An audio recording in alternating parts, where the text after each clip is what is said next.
Greetings and welcome to A Sip of Inspiration. Every moment in your life is filled with all the opportunities that life has to offer. My name is Stephanie Wilson-Coleman. You see, life is a canvas, and you decide to color. What colors will you choose for your life today? Listen to the words of the song.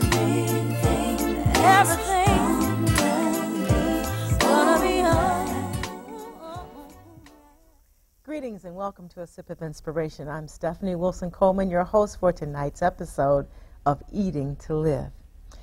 As always, I try to bring you programming that you will be able to take something away from the minute you hear it and implement it in your life every day. Something that will help you live better, to love often, and to laugh more. And tonight is no different. Tonight, we've decided to cook. See, I happen to believe that the majority of our ailments can actually be resolved with eating better, with cooking at home. You hear a lot about high blood pressure, diabetes, and some other things, and we know that those are directly related to how you eat. So joining me in this segment is Chef David Blackmon. Now, I've got my little handy iPad tool, and I'm going to tell you a little bit about Chef Dave. You know, the last time Chef Dave was here, we joked and he said, you know what, I got to cook something. Let me cook something. So tonight we've kind of worked it out to where we're going to cook a couple things for you. We're going to do some kind of cooking, sort of, because, you know, we're in the studio and we don't have a stove, but we're going to make it work tonight. Now, David Blackmon is also known as the Culinary Solution.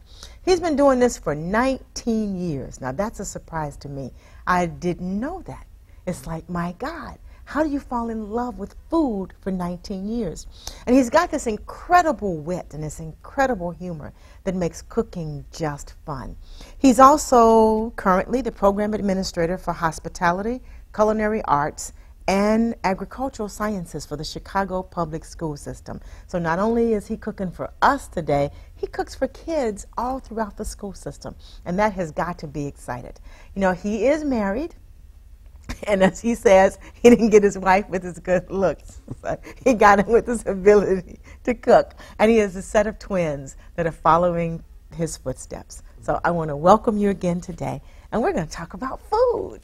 Great to be here, Stephanie. Thanks. So tell me what you've been up to. The last time you were here, we talked about you going to the White House with the kids and doing some things. Tell us more about that. I think that is so exciting. Oh, that was pretty cool. We went to the White House. However, Barack Obama was not there.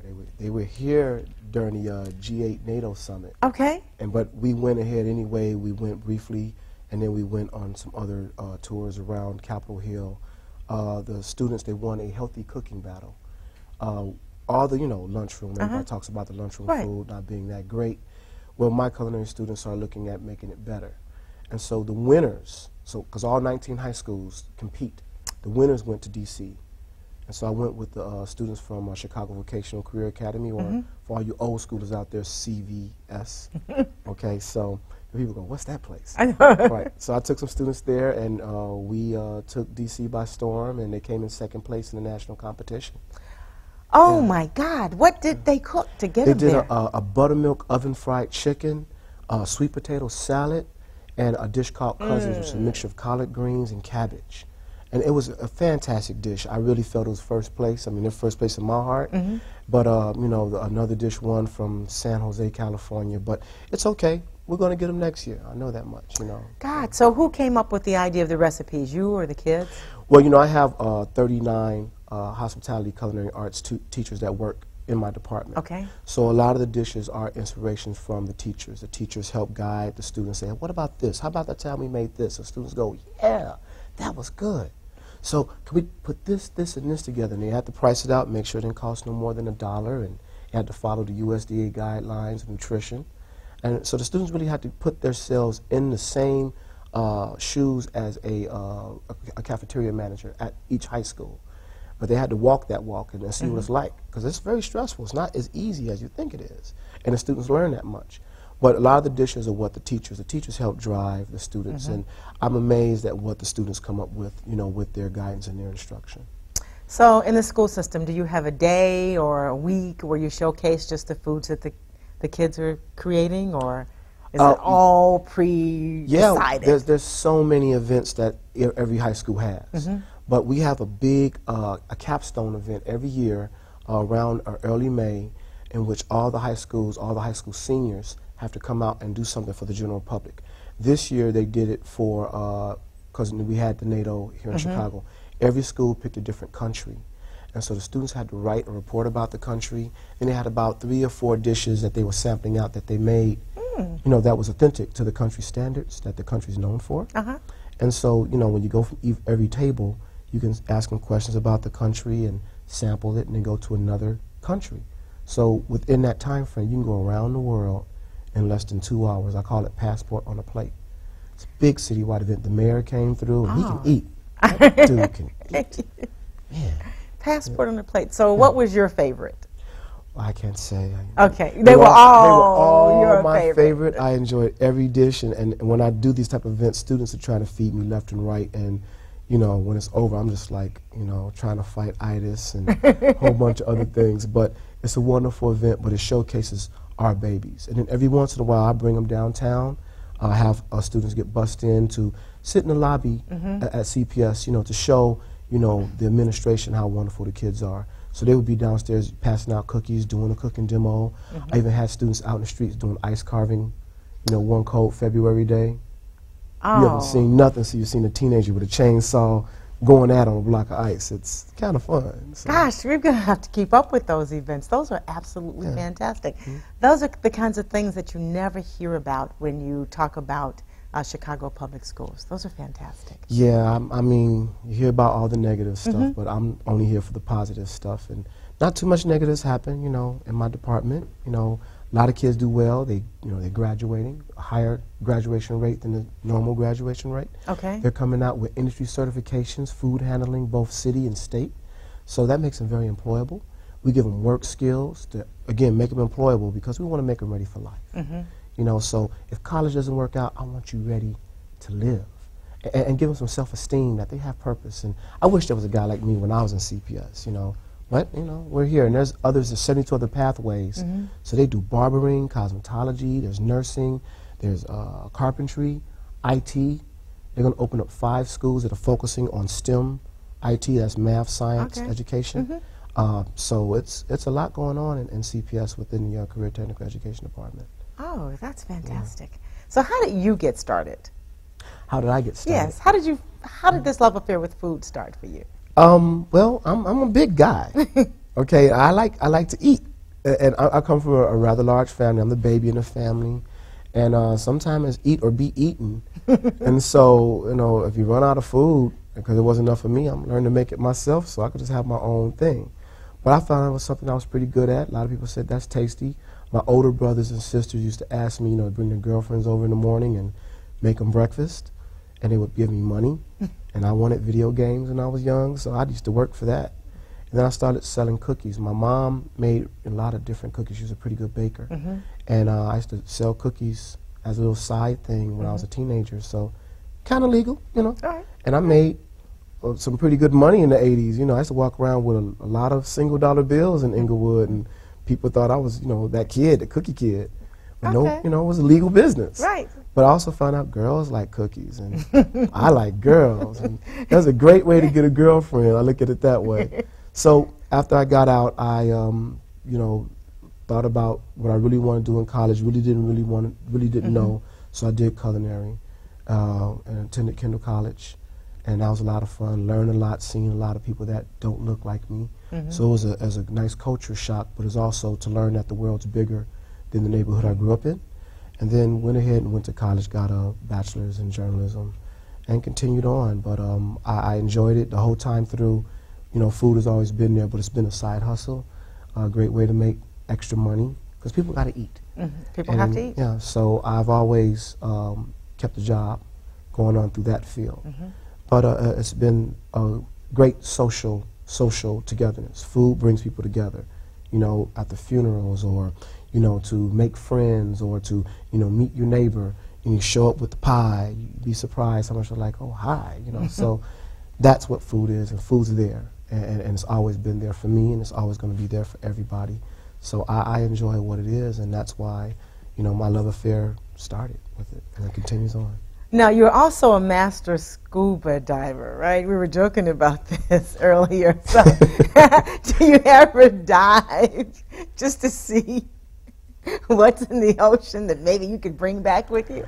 I often sit around going, that is one big grouper. That is a 200-pound grouper. You know how much meat this grouper would yield if I can get this puppy to the surface? And a lot of times, I got a lot of pictures of a lot of lobsters. Okay. And I'm talking lobsters with probably a good 2-pound tail. And I'm just like, oh, you look delicious. And I'm just underwater just talking all nasty to them, like I'll just tear you up, you know. If I could just bring you up. They're under, like in some of the wrecks. I would go dive in a lot of wrecks. Slave ships I've dived on in the Caribbean. And so I like to jot those down in my journal. And I hit here and I've been there. And this is what I saw. And then sometimes I write down and I would like, oh, here's a recipe. I'm going to put this with an olive sauce and I would eat this fish like this. So I do sit around sometimes. When I come to the surface, I'm hungry then, because you spend about, you know, a couple of minutes, 80 feet on the water, you'll be starving too. So, but yeah, I enjoy it's Mother Nature. I tell people, if you don't believe in God, go scuba diving, and you will believe there is a higher power. If you want to call him God or Allah or Jehovah or whatever your belief is real when you go under there, because that is not man-made. And it's you and it's Mother Nature, and it's just bringing it to you. You know, no cages, and I love it. So I think they sense your desire for fish and olive sauce, and they stay away from you. Yeah, well, yeah, they all look at me going, here comes a fish and olive sauce guy. Right. No, it's fun, you know, and yeah, I don't think fish really know that I want to eat them or not. Sometimes they're just looking at me, but as soon as I blow bubbles out my regulator, they all kind of swim away, so I try to sip my air real slowly and enjoy communing with nature and stand there as long as I can and enjoy their world, and then come back up, because it resets my soul. And I tell people that's what I use to, when life gets me down and people say, go jump in the lake. I'm like, you damn Skippy, I'm going to go jump in the lake. No problem, because I will feel better, and, you know, I won't turn around and end up, you know, making the 10 o'clock news in the world in the worst kind of way. So, yeah, I enjoy it. Now, what's your favorite thing to cook? Wow, that depends on which way the wind is blowing. You know, and I could say something corny like whatever my wife likes, you know, but then all my guys can go, hey, Dave, you know, you got a problem, man. But I like grilling. I love roasting. So I love what meat does, you know, what it goes through in smoking meats. I love the whole chemical process when, you know, how meat and the smoke blesses the meat and turns it kind of pink and puts that smoke ring on there. I love that type of stuff. I love doing a lot of things with shrimp and scallops and salmon. Things with rice, make a pretty mean risotto. You know, and still I go back to my first love, which is cookies. I mean, I'll probably be a much skinnier and stealthier guy, but I like doing. That's all right. We left we left the physical trainer at home tonight, so we don't have to worry. Yes. You know, it's more. You know, just more for television. That's you know, right. Get more bang for your buck tonight, ladies and gentlemen, out there in Chicago. So, yeah, but it depends. I enjoy a lot of different things. I try to take our soul food, our traditional food, and put ingredients that are identifiable, like black-eyed peas, for instance. Okay. Mash half of them up and then mix them with the whole black-eyed peas, saute up a mirepoix vegetables, that's like celery, onions, carrots, peppers, a little bit of thyme, and then fold that in there and make cakes out of them. And then roll them in some panko breadcrumbs, and then in a little bit of oil, just sear them till they're nice and crispy. And then have a little bit like a sun-dried tomato relish on top. So it's like, it's something that we know, but I'm changing it around and making it different. You know, instead of you eating Hoppin' John every day, or, you know, stewed black-eyed peas, here's a different variation. Or collard green coleslaw. Taking collard greens and slicing them up real thin and giving it an Asian dressing. But, you know, all the vitamins and nutrients are there. Collard green is a powerful grain. And people know this, but a lot of times we boil it half to death with a ham hock or a big old turkey leg and call it a day.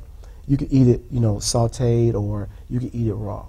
So I like doing things like that and twisting up our traditional food and trying to serve it to our people differently and getting them to see our food lighter and brighter and fresher. How do you get kids to eat vegetables? This is something that parents struggle with all the time. So other than like I used to do, if you don't eat your vegetables, it'll be your breakfast in the morning. What's a friendlier way? Yeah, I try not. You don't want vegetables. you know, just like with education, you don't want it to be an enemy.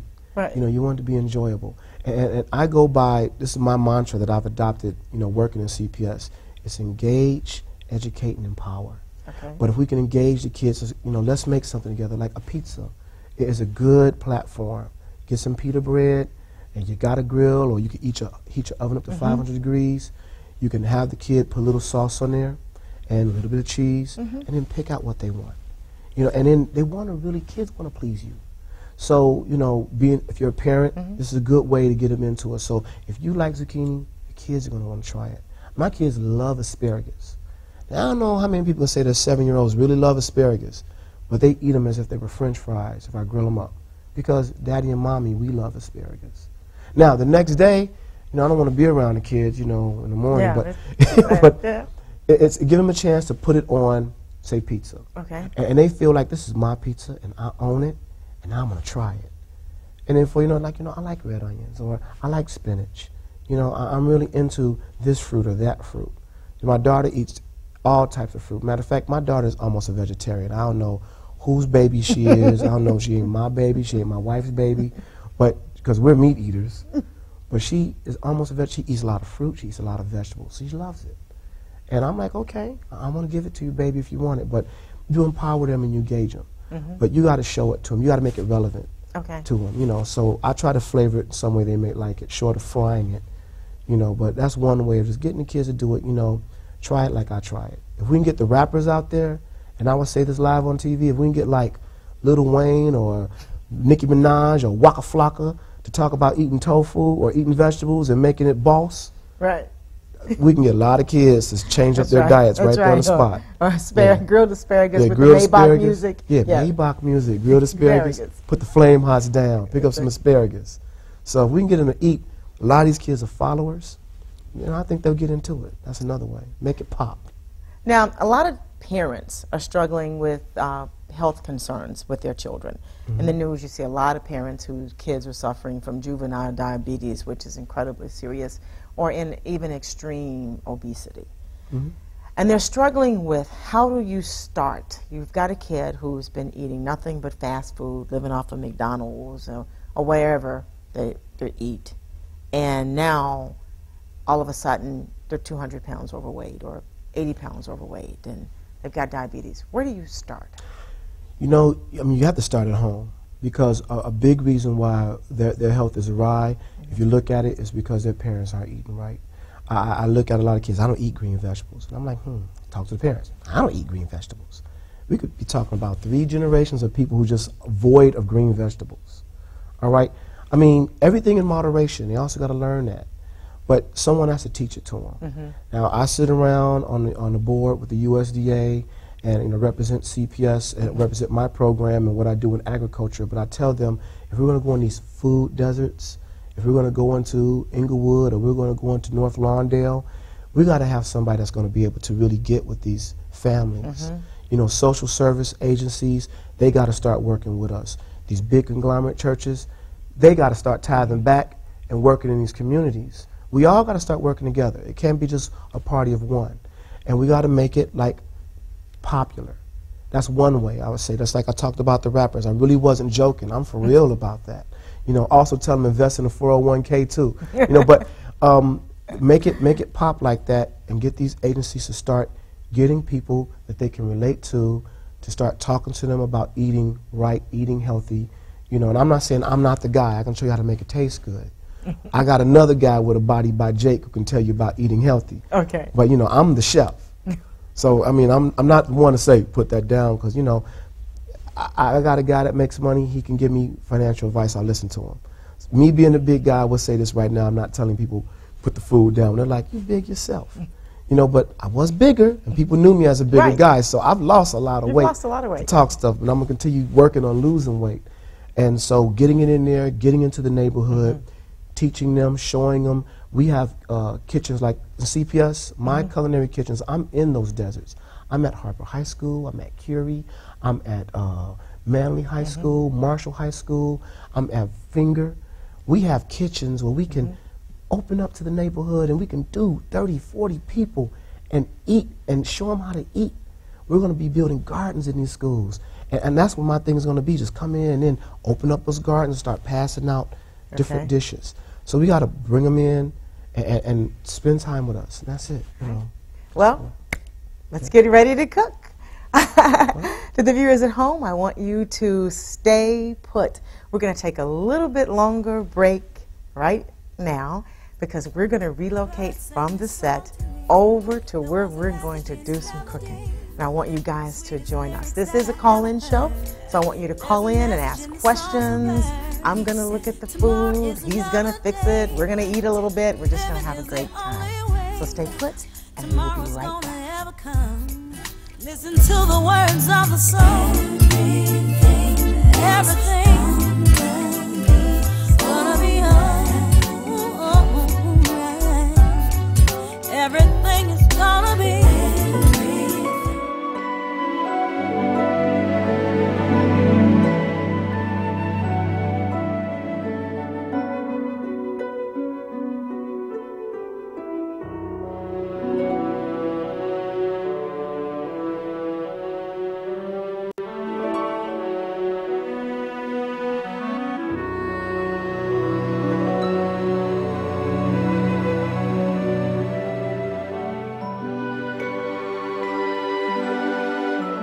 We are in your neighborhood, on your street,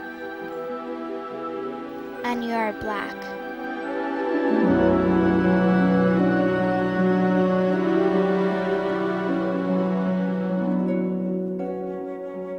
We are boys and girls of every age, all colors and all cultures.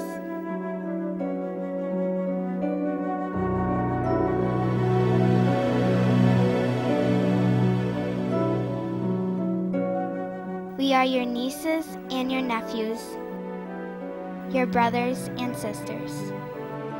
We are your children.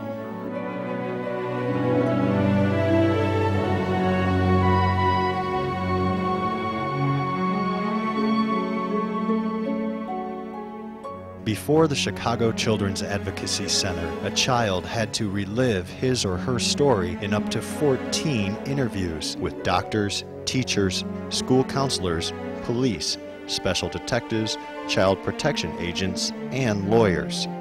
Children were brought to numerous locations and were repeatedly traumatized by the system.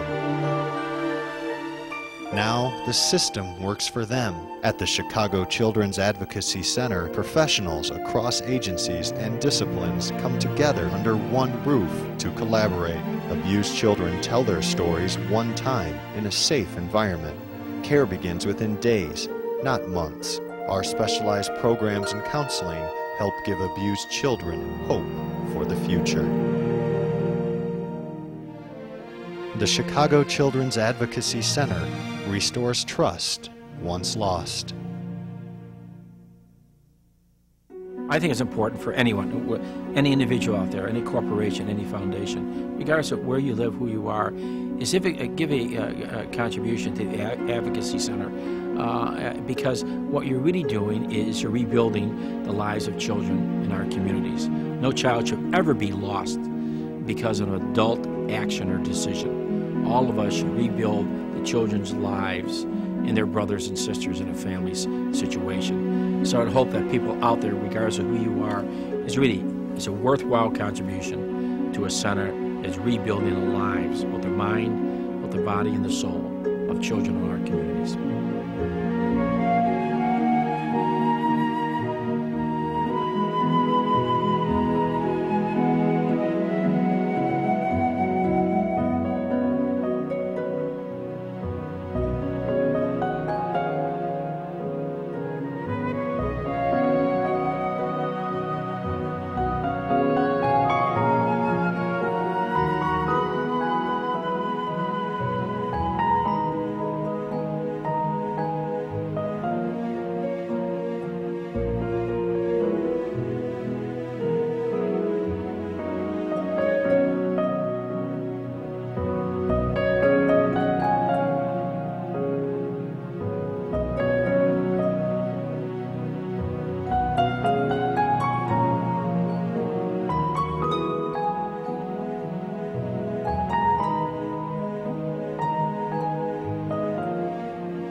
sang this song to me.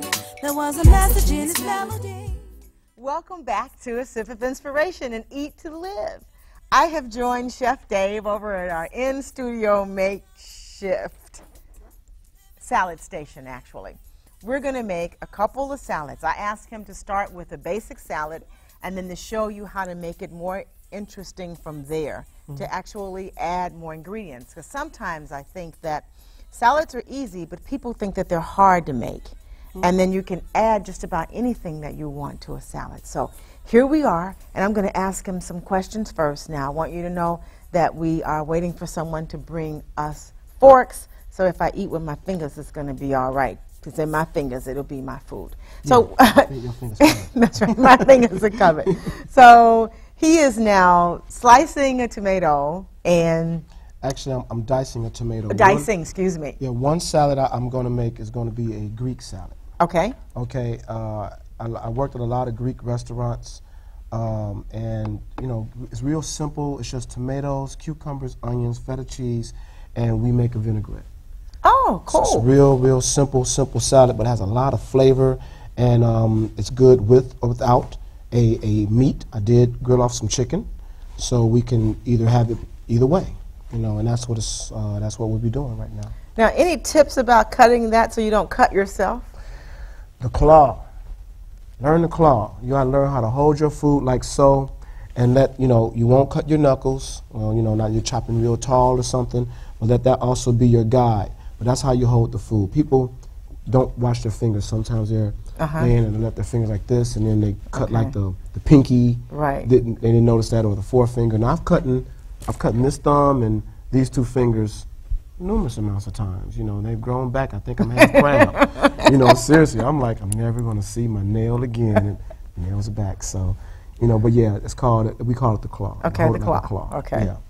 So that is a method for holding it. I tell people, learn to work with a sharp knife. A lot of people have very dull knives in their house. I mean, they on the tomato, leaning on the tomato, put their knee on the tomato, and I'm like, you shouldn't have to do that. You ought to be able to let the tomato lay the knife and let it just slide right through the tomato. You don't have to put too much pressure on your food. So if you're putting pressure on your food, your knives are too dull. Yeah, take it to a sharpener, a knife sharpener guy, and you can put a new head on it, or learn to get a stone, a wet stone, and watch videos on YouTube about how to sharpen your own knives, what angle to hold it at.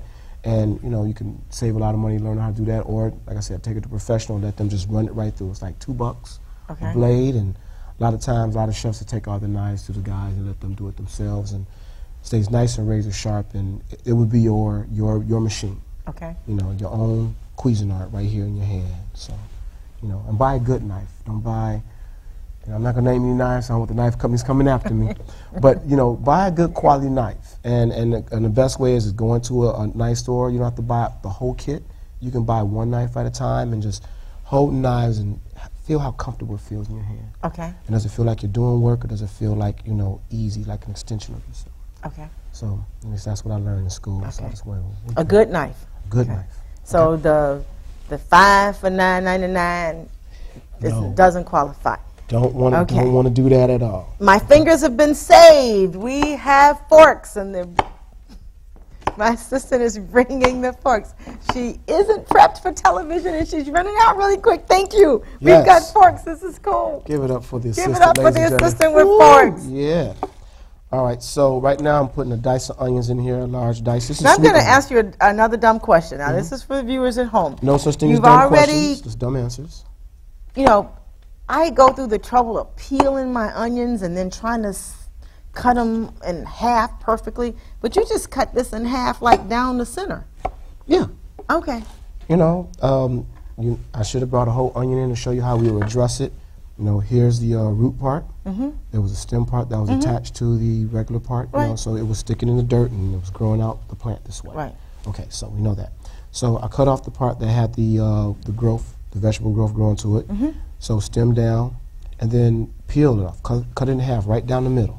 Okay, if you want to focus in on it, that's cool. That's right. All right, and then after that, you have all these things. Now from there, you can make, you know, onion rings, or you can slice it up for julienne strips. Okay. Or you can do dice. And we want a consistent dice, and that's what I did was I took the knife and I cut in this way a couple of times, and then I cut down this way, and then cut it again this way. So it's 3 cuts, and you're going to get a consistent cut of onions, all the same size. All the same size. Pretty much. This is cool. All right, and this way you control how much onion you want in it according to your taste. Yeah, of course. And that's the wonderful thing about doing this salad yourself, is you can do it according to your taste. Okay, yeah, according to how you want the night, to go. So, right. How you want the night to go? Okay. Yes, think about the night, and if, make sure the other person has onions too. Then you're both okay. Okay. All right. So the same thing we have here. We also have cucumbers. Okay. Same type of cut. Okay. Same size. And the thing about the Greek salad is all the cuts are the same size. Okay. All right. So we got a 3/4 inch cut on everything. So right now we have nice bright colors. Okay. I'm gonna salt it a little bit. All right. And for those of you who know we don't have water, he's got his own little wet towel over here wiping his hands. So yes, nice I washed and my cool. hands before we came back here on the That's set and everything. Okay. So now we're gonna make the vinaigrette. Okay. All right. We have oregano. It's a Greek oregano. All right. Dill. Now, for my good friends at Old Town Oil, I'm making a big thing about it, but I go to Old Town Oil. It's on Wells Avenue. You could blend your own oils. Okay. So what I have here is a tangerine balsamic vinegar. Oh, wow. All right, and it smells just like tangerines. Let me smell. I gotta smell. Oh my Isn't that God, nice? Is that nice? that is nice. And then I have here a blood orange olive oil. What? Yeah. Okay, so I'm gonna put a little salt in here as well. All right, some black pepper. Everybody should get a pepper grinder. Pepper grinders are great, right? Pepper grinders are great. Right. We've got a phone call, so we're taking calls while we're cooking. Hi, how are you doing? Hi, Chef Blackmon. How do students get involved in your cooking programs? Do they have to be in high school? Do you have a program that starts in grade school? And my next question is, how do you cook more healthier for people that are diabetic or pre-diabetic? What level of diabetes are we talking about? Type 1 or type 2? Okay. For the high school program, it is sophomore through senior year. All right, there's 19 high schools. If you want to find out the high schools, you want to go to www.chooseyourfuture.org. And then you look up the culinary arts programs. It's one of the tabs on the left side of the screen. And it will pull up all the high schools. It will tell you about the high school programs and which high schools that your student should attend to be in it, because they have to be in that particular high school to be in that particular program. It's sophomore through senior, so 15 to 18-year-olds. Our thing is to get them into college and to get them work ready, so both ways. Diabetes. You have to watch your bread intake. You have to watch your carb intake, because if you're diabetic, that's going to convert into sugars. And then you have to watch those things. So you have to really watch what you eat. You have to read labels. So a lot of processed foods, start avoiding those type of things. Start learning to cook your own things that you like. If you can read, you can cook. That's what I tell people. So looking at some websites of, type up Google, diabetic-friendly recipes, and you can find some things and give them a try. But yeah, it's everything in moderation and keep it all in perspective. But that's one way of that. When you're diabetic, you got to watch what you eat. So no flaming hots. No flaming hots. But then again, I'm saying everything in moderation. Okay. 2 flaming hots. Okay. Yeah, 2 flaming hots every. You can have it maybe every hour. 2 flaming hots. Can't have the whole bag. Can't eat the whole bag. Okay. So I added some olive oil to this balsamic. All right, and I'm mixing it in together so it all come together. It's called emulsification. Okay. That's one of those Write that down. Culinary terms that they use. So, if you're not learning anything tonight, ladies and gentlemen, now you will. Okay. So put these guys back. So we have a nice dressing, simple dressing. All right. It's it's cheap, it's easy. You don't have to pay like $5 for it at the grocery store. It's yours. You can control the amount of salt. You can control the amount of anything else you want to put in this, and it's simple. I just put 4 ingredients in here, just 4. All right. This, we can dress this.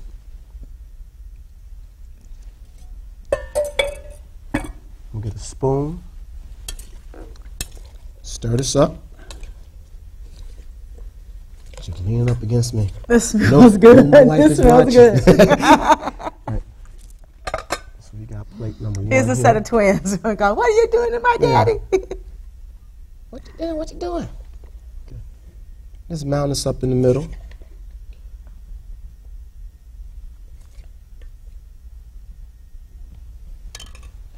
And then we peel it with feta cheese. All Feta right. cheese is a it's cow, sometimes goat cheese, but this is from dairy cow. Oh, and I didn't know you could get feta from a dairy cow. Oh yeah, I can get feta from a dairy cow. I Now, didn't if you know. want to go further and you want to make this more Oh, wait a minute. meal, This is beautiful. This is beautiful. I don't know that we can see this at home, but this looks a lot better than my pictures that people post on Facebook. This is beautiful. Okay. lean in a little bit. Let's lean in a little let bit. the audience eat it. Oh, eat this. Yeah. Look at there. Look at You'll the see my dressing This- breaking away, but it's This okay. is beautiful. We're going to find the right camera here.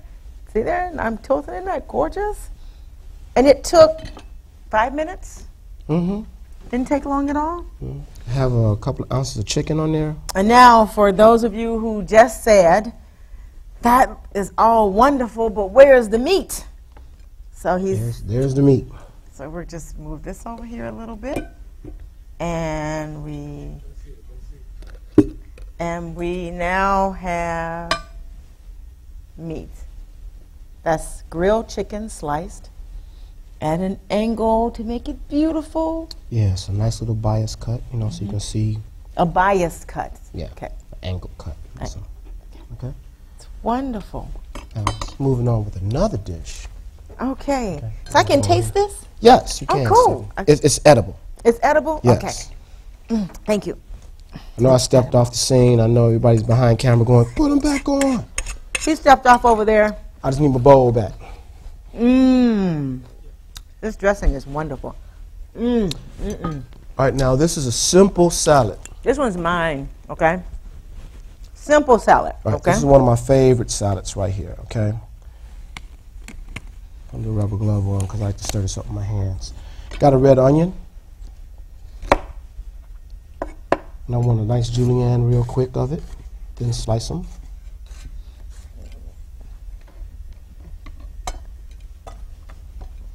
Now, lettuce. We'll talk about lettuce real quick. Okay? Iceberg. It's not lettuce. Okay, it's not lettuce. We're not going to deal with that stuff. All right, iceberg it has no nutritional value. All right, so you know how they say the darker the berry, the sweeter the fruit. Right. All right. The darker the lettuce, the more nutritional value. Okay, spinach, kale, dark lettuce leaves, dandelion leaves, arugula. All right, these things have better. They're better for your body. Lettuce, iceberg lettuce, okay, maybe on tacos if you have to have it like that, but dark lettuce is best.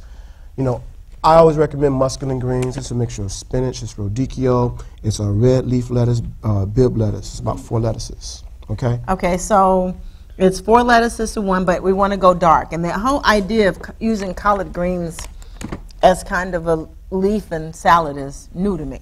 Yeah. So we have red onion in here. But I like collard greens, so. Yeah, but you can use it as actual salad. Oh, cool. You can, wash it off just like your mama taught you a whole bunch of times and go for it. All right. But they sell it in the package now where you. No, I don't. That stuff has all the stems and everything. That's okay, but the stems are in there. I still like to actually play with my collard greens. So I like to take the leaves out and take the center stems out, roll them up real tight like a cigar. Okay. And then slice them real thin. All right, and they saute faster. These are craisins. Sun-dried cranberries. Sun-dried cranberries, Okay. right. And then also we have here some gorgonzola And cheese. and for parents at home, craisins and even raisins are good substitutes or snacks for your kids if you're trying to break the habit of them snacking off of potato chips or Flamin' Hots. These things are like wonderful. Yeah, craisins and walnuts. Pecans. Now this is a raspberry vinaigrette. Now I made this at home, okay, or you can store by. How do you make raspberry vinaigrette? Mashed raspberries. You need olive oil. Then you add some herbs to it. Salt. Whisk it up. Okay. Right. But you can also buy it at the store. All right. So Got to buy a low-fat one, okay? You don't want to use too much of it, about a tablespoon. That's about as much dressing as you need. Get in the bowl. It's always good to have some rubber gloves. Stir this dressing up. Okay. And pass me that plate over here. And he has beautiful plates too. Yeah, you know, Crate and Barrel too. You know, they got those sales going on. We can't do that okay, now. can't say that. I'm sorry. Can't say that. Didn't say that. Call me, see, but no kidding. Oh wow! So you have, you know, all these colors going on in there. You got the cranberries, you have the cheese peeking out, you have the red onions. Flavors come together. It all works, and that's what that dish is about. Let's see if we can get a picture of this, a shot of this. This is a wonderful looking salad. All of the wonderful dark greens are in here, and a little bit of the feta cheese, as well as the craisins. You got difficulty saying that. No iceberg lettuce allowed. Right. Now, salad like this, you can probably fetch about how much? $11. Right, you know, this is $3. You know, and I went to, I'm not going to in the grocery store. $3. The cheese cost about $2. Craisins cost $4, but you know, you don't need, you can use that. No, you get a huge bag. You get a huge bag for $4. Okay, the dressing, if you're going to buy dressing pre-made, it's $1.50. Okay, but how much can you do? You can get about 4 salads out of this. Okay. All right, so a family of 4 can have this. Chicken, $5. Okay, so we're looking at less than $20 for a dinner salad for 4 people. Okay, have it with a piece of bread or something for your carb, and you're good. So you now have a nice filling dinner salad right here. So I can put some chicken breast on top of this, okay, and that rounds it out. Okay. And if you have, I guess, leftover too, because I've seen even in restaurants where they'll take, like, I don't eat red meat, but I've seen them take like steak and slice it. Steak, lamb, and lay it on and lamb and lay it on a salad too. It's a beautiful presentation. Right. You know, and I have a gas grill. I have a charcoal grill and a gas grill. But the gas grill, you can turn it on, 10 minutes. It's hot, nice white hot. You know, great. And I sear a lot of stuff and cook it off and put some grill marks on there. You know, because if you don't have time to, you know, set your coals on and do all that stuff, and you're in a hurry, because everybody's in a rush these days. Right. Everybody's rush, rush, rush. This didn't take that long. We did this live and direct. You know, there's a little prep involved. That's called your mise en place. Once you get that set up, you know, you're ready to roll. And that's what it's all about, planning on a Sunday of what you want to eat Monday through Friday. And you can save more money instead of, you know, eating out at restaurants all the time. You can eat restaurant quality food with careful planning and looking at recipes and deciding how you want to eat it. And cut your sugar intake and your salt intake, because you control all of that when you're at home. Oh, that's fantastic. Okay. I am excited about this. I'm going to eat that too after the show, so don't touch my plate. I won't touch your plate. That's right. No. Okay. We're going to go back to the set, so we're going to take a little bit of a break here. I want you all at home to stay put, of course, and if you have questions, give us a call. The number's on the screen, 312-738-8245. Give us a call. We will be happy to answer your questions. This is like fantastic. The vinaigrette, oh my God. I don't want to go back to the show. And that's me, future Hall of Famer. That's Grandpa. He's my best friend. Grandpa's got diabetes, but he's got it under control. I keep my blood sugar close to normal. That means I watch what I eat and walk every day. I always take my medicine and test my blood sugar because I want to be around to see the next Jackie Robinson. Control your diabetes for life. Call 1-800-438-5383.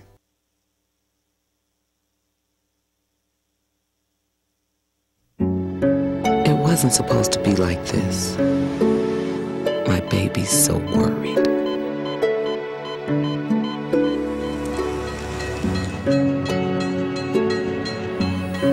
My grandbaby's so tiny. No one knows why she was born premature.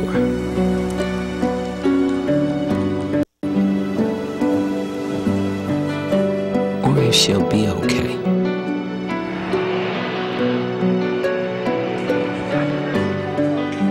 All we can do is wait for the answers.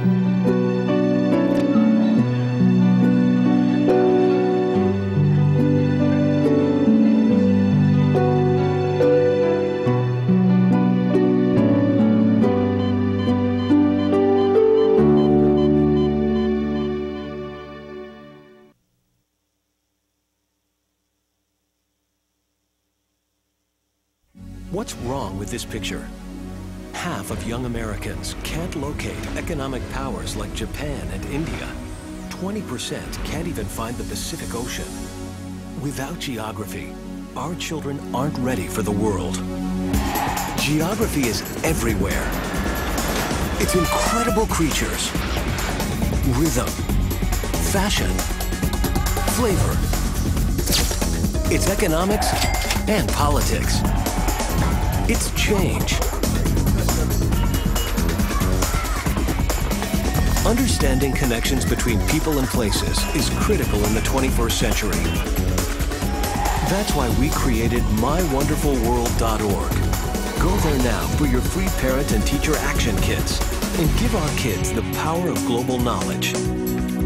Because kids who understand our world today can succeed in it tomorrow.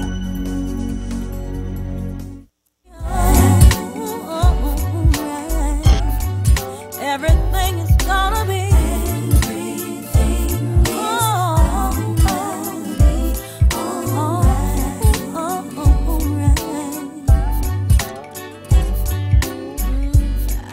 Now the trees sang a song to me. He said the birds sang it to the breeze. Just in case I was feeling down and didn't really want to be around. He said the breeze sometimes comes with rain, but nothing in life stays the same. Tomorrow's gonna bring a change. The message remains the same. Everything's gonna be alright. Everything is gonna be. It wasn't supposed to be like this. My baby's so worried.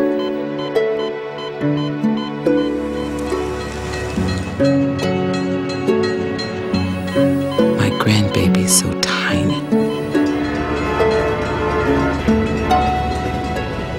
No one knows why she was born premature.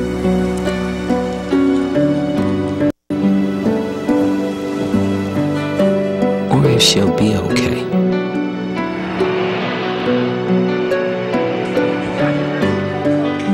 All we can do is wait for the answers.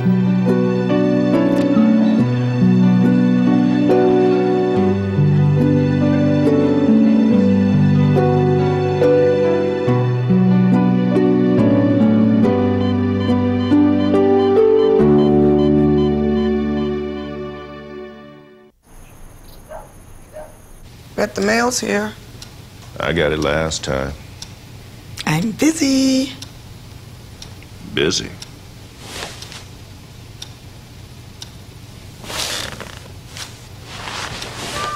For some people, living with painful hips or knees can turn little jobs into big jobs. But it doesn't have to be that way. Today, physicians and patients are partnering together, choosing from a new generation of treatments and therapies that can not only reduce hip and knee pain, but restore a little spring. Life's too short to be stuck in the slow lane.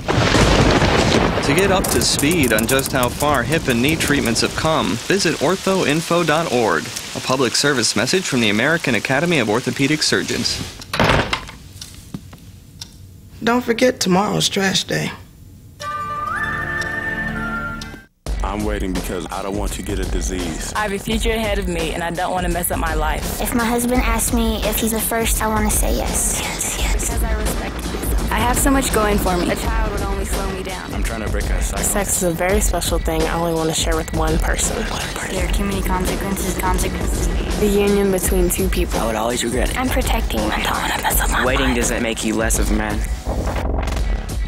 I'm waiting because it's the most precious gift I can give.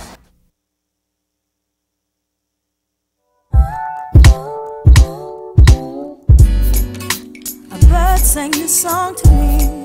There was a message in its melody. Sweetest lyrics that I ever heard. Welcome back to A Sip of Inspiration. I'm Stephanie Wilson-Coleman, your host for tonight's episode of Eat to Live with Chef Dave Blackmon. We just had a wonderful time in our in studio kitchen making salads. And we were talking about how we can change these two salads we made. For instance, the first one, which I've kind of eaten, so it's not as cute as it used to be, is you can add some Tuscan beans to it for those of you who are vegetarians and you don't eat any meat at all. So you could take off the chicken, add the beans in it, and you get the same kind of effect from the salad. And then for those of you who eat more meat or who eat from the other world, you can add lamb or you can add beef or steak to it also. You can add pork to it, and you can have that salad and lots of variations. So I think this is wonderful. The other one we showcased was one with all of the perfect greens. Would you hold that wonderful plate? Hand me this wonderful plate. I haven't had a chance to touch this one yet. But with all of the wonderful dark greens, remember, we learned that iceberg was not lettuce, so it's not allowed here. And this has craisins, and you can add nuts to it if you want to. Just explore in the kitchen. And we've learned that we did all of this for 4 people for a little less than $20. So it's actually a wonderful price. Now, Chef Dave and I were talking about some of his wonderful dishes that he's prepared in the past. And I was talking about the salad that I had once that he prepared. This huge stack salad with the stuff in it. Yeah. Oh. That was Tell us about my that. twist on the Cobb salad. Okay. And it had chopped eggs, and some people had bacon if they wanted bacon in there. Peas, potatoes, and it had the greens, the muscadine greens in there as well, and red onions. And then we took barbecue chicken, tossed it, we grilled it, and then we just tossed in some barbecue sauce. We put it inside of a vessel. We packed it real hard, and you take it off, and it would stay molded like a cylinder. And it was real impressive when people come to the table and they're like, whoa, and then they would touch it and it would like fall apart, of course. Yes. But yeah, people just like that. It's a barbecue Cobb salad. Oh, wow. It's just beautiful. Yes, it is. I understand that we have a caller. Is the caller still there? I think I got a little carried away with the salad. Hello. Oh, hi. How are you doing? Hi, this is Karen. You all, this show has been wonderful. I mean, I see some ways of trying to get my family to eat without it being a big soul food fiasco, which I love my soul food now, but you made the food look interesting and inviting and delicious, Chef Dave. Thank you. I just want to say thank you for giving me different options to feed my family. Thank you. Thank you. I got some other things. You know, my website went live, so you can check me out at chefdavidblackmon.com. I got plenty of recipes there, and also in the Chicago. Ouch. Right. He also has on his website pictures of the kids cooking from the school system. And when I looked at some of those, I was really surprised at, I mean, you know that they're high school kids, but then when you see them, they really look like high school kids, and they're just having a ball. And you know, their self-esteem. Yeah, they're having just a like, ball. Man, look what I'm doing. I'm doing this. And they're having a blast. And it's a lot of fun. It's a lot of fun watching something that I loved. And it's more than 19 years now. I think we're on 23 years. Okay, perhaps. we won't tell anybody. Okay. But to see these young kids just brighten up, and they're picking up, and they're wanting to do, and they're doing it, and they're doing something that I've been doing most of my life, and they're so young, and their future is so ahead of them. I really get off on that. I really enjoy that. That's like a high to me, to see young kids lighten up and seeing a purpose. You know, when I realized this, God put me on earth to do this, to entertain people, to feed people, to be part of people's lives in these moments. I like that. But now that I can see it and kids can see it, that's awesome. It is awesome, and I enjoyed watching the clips on the website of the kids cooking and the pictures. It's like, oh my God, this is absolutely fantastic. And this is a part of public school education that we don't hear anything about. Well, I always joke, and I know people don't like to joke, but I'm going to say it anyway. Unless I shoot some kid in the foot in my program, you ain't going to hear about my program. I know they don't like that, but hey, I can say that. But yeah, it's a thing you don't hear too much about, but my thing is to market it. And I'm going to market that program. Like I said, I'll take them down to City Hall and cook for the mayor for all I care, as long as you start getting more ink. But I mean, you haven't heard the last of me. CPS knows I got a lot of things in my chamber that I'm getting ready to put together for these kids, and we're going to roll out. So We're going to be in the paper a couple of times this year. I'm going to tell you it's going to be big. All right, and we're going to support you, and you make sure that we know when your next capstone event is, and I'll make sure that the viewers at home know about that too. We are just about out of time. This has been like such a fantastic show, and I can't wait to finish eating my food. So I want to thank you for agreeing to bring all of this stuff and pack up all of the knives and the food and come and show us some of the love that you feel when you cook, and we felt that too. My pleasure. To the viewers at home, I want you to know that we have now tonight put the future, your future, back into your hands. See, you are what you eat. So I want you to make certain that you're eating very healthy. And start with just the little things. Start introducing your kids to all of the stuff we talked about tonight. But of course, before you do that, that means you're going to have to open your minds to start to love food. I remember seeing in a restaurant that in order to live well, you have to eat well. That's so true. So, and will you come back again and do it? Sure. Okay. Cool. Cool. So with that, we are going to say good night. And as usual, I want you to know that life is far too short to drink cheap champagne or to eat poorly for that matter. Dream big and live the life that you've imagined. And now, the ball is in your court. So what are you going to do next? This is Stephanie Wilson-Coleman. This has been a sip of inspiration, and it's also been my pleasure. All right? I love this.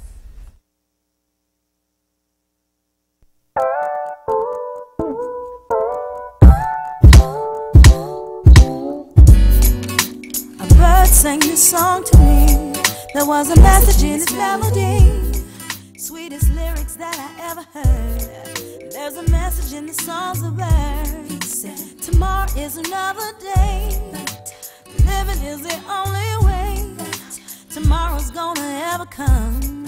Listen to the words of the song.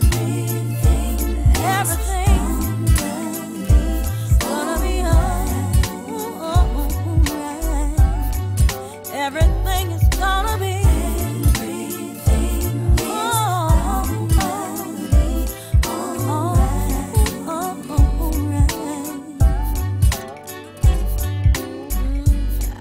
Now the trees sang the song to me.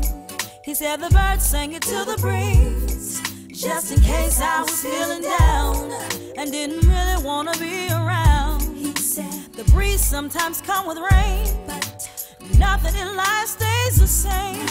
Tomorrow's gonna bring a change. The message remains the same. Everything's gonna be